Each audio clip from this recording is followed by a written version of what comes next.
Assalamualaikum warahmatullahi wabarakatuh. Selamat berjumpa kembali dengan Bahasa Indonesia untuk di kelas 7 ya. Kelas 7 Bahasa Indonesia. Kita masih belajar bab 2 ya. Kita masih belajar bab 2. Kemarin kita membahas struktur ciri kebahasaan struktur kebahasaan cerita imajinasi. Sekarang kita akan belajar ciri kebahasaan cerita imajinasi ya. Ciri kebahasaan cerita imajinasi. Ini merupakan kelanjutan pelajaran sebelumnya, maka Bapak ingin mengulang ya. Bapak ingin mengulang apa itu cerita imajinasi. Apa itu coba? Cerita imajinasi merupakan bagian dari cerita narasi ya. Jadi cerita imajinasi itu salah satu bagian dari cerita narasi. Kalian tahu apa cerita narasi? Cerita narasi ketukeran dengan bahasa Sunda ya. Kalau di dalam bahasa Indonesia cerita, kalau di bahasa Sunda carita. Oke. Cerita narasi adalah bacaan berupa karangan yang menceritakan atau menjelaskan suatu peristiwa secara detail berdasarkan urutan waktu. Bapak tebalin di sini berdasarkan urutan waktu. Ini ciri khasnya berdasarkan urutan waktu ya. Berdasarkan urutan waktu, jangan sampai lupa ya. Karena apa? Karena cerita narasi ini didominasi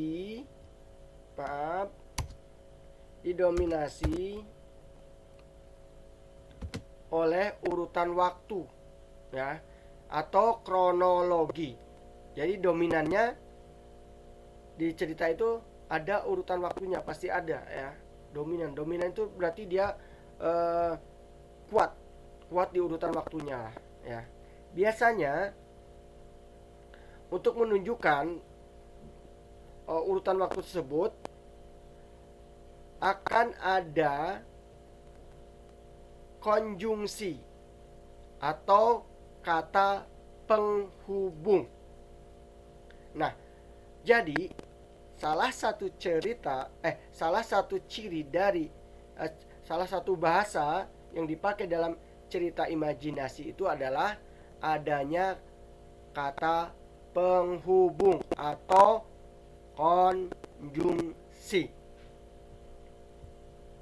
Selain konjungsi atau konjungsi urutan waktu, kita juga di situ di dalam cerita imajinasi tersebut ada kata ganti ya.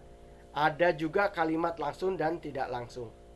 Ulangi bahwasanya ciri kebahasaan dari cerita imajinasi adalah adanya konjungsi atau urutan waktu ya. Karena dan ini nomor satu karena lebih dominan ya. Terus ada kata ganti, dan yang ketiga terdapat kalimat langsung dan tidak langsung. Kita bahas satu persatu ya. Apa itu konjungsi urutan waktu? Konjungsi urutan waktu seperti kemudian, ketika, tiba-tiba, sementara itu, lalu, selama, bersamaan, selanjutnya, akhirnya, apalagi ya? Pada waktu itu ya. Ya seperti itulah. Banyak pokoknya yang menunjukkan waktu ya. Contohnya nih dari buku kalian ada, yang menunjukkan konjungsi urutan waktu ya, yang menunjukkan konjungsi urutan waktu. Contohnya nih dalam sebuah cerita ya. dalam sebuah cerita, ada di buku kalian, nanti kalian buka-buka bukunya. Dar!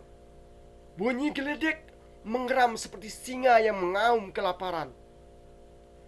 Cuaca berubah seketika ketika terlihat kilatan cahaya berbenturan satu sama lain dengan hebatnya. Coba, mana konjungsi urutan waktunya? Yang tahu?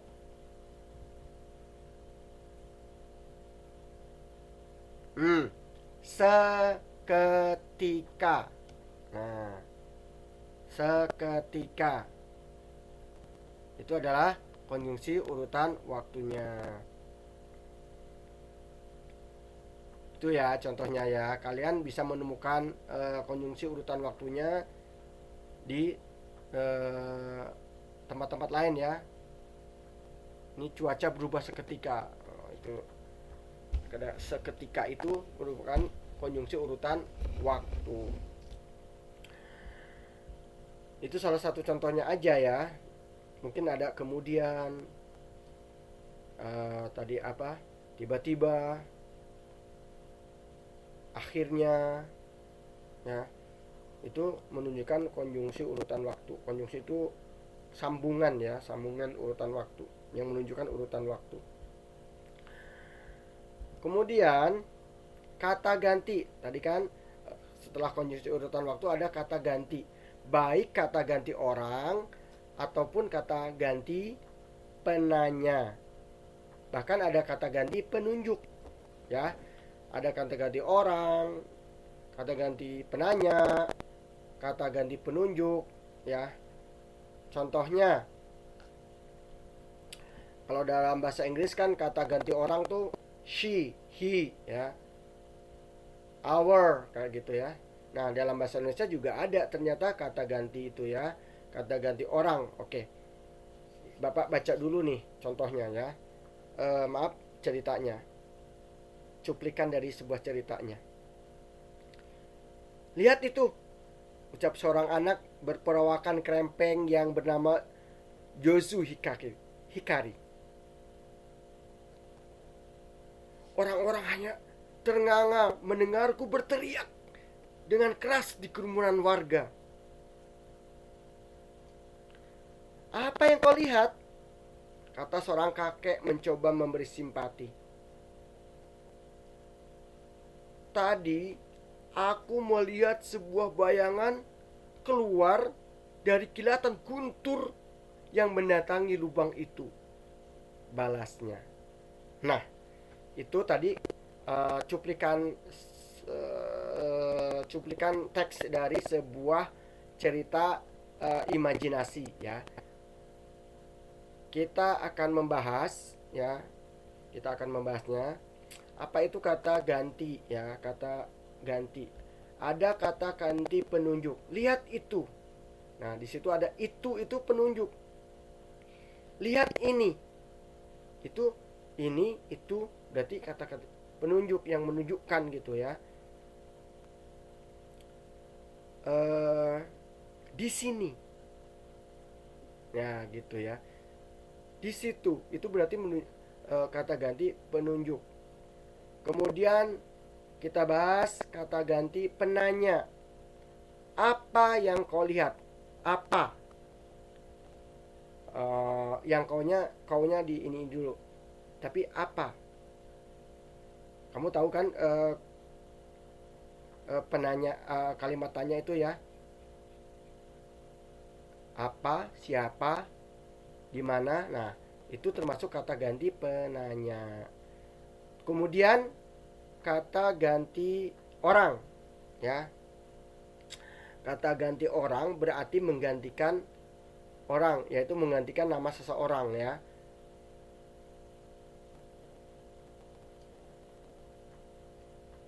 Orang-orang hanya ternganga mendengarku. Ku itu kata ganti orang pertama. Aku ya. Berteriak dengan keras di kerumunan warga. Terus tadi ada yang sambungannya. Apa yang kau lihat? Kau. Berarti orang itu ada di hadapan kita. Ya. Ada mungkin kalau dalam telepon berarti yang sedang ngobrol dengan kita, ya, kau. Orang kedua, ya, apa yang kau lihat? Seorang kakek mencoba memberi simpati. Tadi aku. Aku itu kata ganti. Dalam bahasa Inggris aku itu I kan, atau me kalau di belakang. Nah, ini tadi aku itu kata ganti orang. Orang pertama. Kalau aku orang pertama, kamu orang kedua ya. Melihat sebuah bayangan keluar dari kilatan guntur yang mendatangi lubang itu, balasnya. Nah, nya itu kata ganti orang ketiga, tetapi dia berada di akhir ya. Kalau kalau kalau kalau apa, dia itu orang ketiga, dia ia itu orang ketiga ya. Biasanya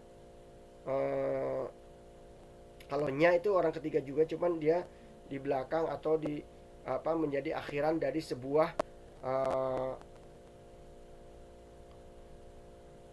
kata kerja biasanya ya. Jadi menjadi akhiran. Apa aja coba selain selain apa, aku ya. Tentu ada kamu, ada dia, ada kami, ada juga mereka, kita kalau dalam bahasa Indonesia ya. Itu semua kata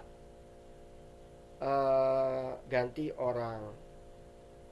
Kalau kata ganti penunjuk tadi itu, ini ya, di sini, di situ, itu kata ganti penunjuk. Kalau kata ganti penanya, apa, siapa, di mana, ya banyak pokoknya ya. Itu kata ganti penunjuk. Itu ciri-ciri bahasa dari salah satu ciri bahasa kata ganti ya dalam sebuah cerita narasi imajinasi. Ada lagi yang terakhir adalah kalimat langsung dan tidak langsung ya. Kalimat langsung dan tidak langsung. Biasanya dalam cerita itu ada kalimat langsung. Kalimat langsung itu apa sih? Yaitu kalimat apa adanya. Ya. Bukan versi penulis, tapi apa adanya yang dikatakan oleh yang ada di cerita. Umpamanya, Riana akan pulang nanti sore. Desi memberi kabar. Ya, seperti itu ya. Dia biasanya ada tanda kalimat langsung itu ada tanda kutip di atas, titik 2 di atas lah ya. Bukan titik 2 koma. Ya, tanda kutip pokoknya. Riana akan pulang nanti sore. Desi memberi kabar. Itu kalimat langsung, apa adanya ya, apa adanya. Kalimat tidak langsung ya. Tadi kalimat langsung apa adanya, terus disebut siapa yang ngomongnya gitu ya. Nah, kalau kalimat tidak langsung biasanya si yang ngomong itu diceritakan kembali ya, diceritakan kembali dalam, jadi si kalimat itu bukan kalimat apa adanya, tetapi versi yang bercerita. Nah, Desi bercerita bahwa Rina akan pulang nanti sore. Ya, yang ngomong bukan Desi ataupun Rina ya, tetapi yang ngomong ada yang bercerita lagi gitu, disampaikan lagi. Itu tidak langsung, kalimat tidak langsung. Nah, sedikit sekali ya tentang kata ganti ini, apa namanya, ciri kebahasan cerita imajinasi. Jadi cerita imajinasi itu didominasi oleh urutan waktu ya, karena narasi itu identik dengan berdasarkan urutan waktu ya. Nah, kalau untuk menunjang urutan waktu atau kronologi itu, maka akan ada kata penghubung atau konjungsi. Dan bukan hanya konjungsi dan kata penghubung aja, tetapi di dalam ciri bahasa dari cerita narasi, terutama imajinasi, akan ada kata ganti biasanya ya. Setiap cerita itu, karena cerita biasanya banyak kata gantinya. Kata ganti itu kata ganti penunjuk, itu, ini, di sini, di situ ya. Kalau ono, kalau orang yang Betawi mah ya. Nah, kalau kalimat langsung dan tidak langsung tadi juga ya. Kalimat langsung itu apa adanya, sambil disebutkan siapa yang ininya. Pokoknya dalam tanda kutip ya biasanya. Dan tidak langsung itu eh, versi yang bercerita. Jadi kalimat yang diubah sudah diubah versi dari versi orang yang berceritanya. Nah, demikian eh, pembahasan dari ciri kebahasaan cerita imajinasi ya. Ciri kebahasan cerita imajinasi ada 3 ya, ingat ya. Satu tadi apa? Konjungsi urutan waktu. Kedua kata ganti ya. Ketiga kalimat langsung dan tidak langsung ya. Situ aja hari ini ya pelajarannya. Semoga kalian tetap belajar terus, baca-baca bukunya ya. Dan ingat jaga kesehatan. Walaupun di rumah terus, jaga kesehatan, olahraga ya. Olahraga biar sehat. Assalamualaikum warahmatullahi wabarakatuh.